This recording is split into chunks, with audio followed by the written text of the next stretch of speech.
इनको नहीं। मुल्क के अंदर आप एक जंगल का कानून बना देंगे, जंगल का कानून है, अगर आप अदालत के फैसले नहीं मानते तो फिर जंगल का कानून है उस मुल्क के अंदर।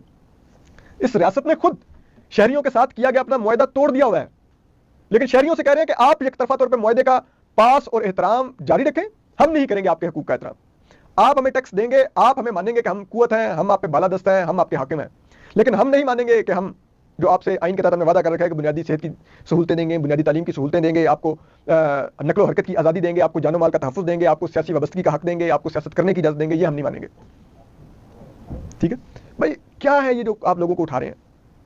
क्या ये किसी माओ के बेटे नहीं है कि इमरान अगर चला जाएगा बाहर क्या कर लेगा जाके?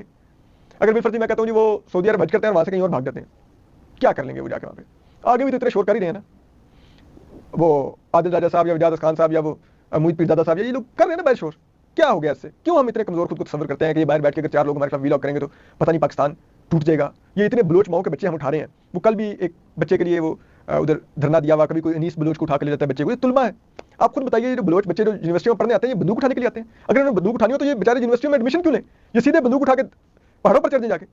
कोई हमारे में अकल नहीं है, कोई हमारे अंदर रहम नहीं है, कुछ हम सोचते नहीं है। और अब यही चीज़ें हम पंजाब में कर रहे हैं, ये लोगों को उठा के। हमने बलूचिस्तान में यही कर करके बलूचिस्तान में इतना ज़्यादा हमने हालात ख़राब किए हैं कि आज वहाँ पर अलहदगी की जज्बात पलने लगे हैं। क्या हम पंजाब में भी यही चाह रहे हैं? हमें तो बलूचिस्तान का भी कुफारा अदा करना है। वो जिन माओं के बच्चे हमारे पास हैं उनसे जाके माफ़ी मांगिए, उनके बच्चे वापस कीजिए।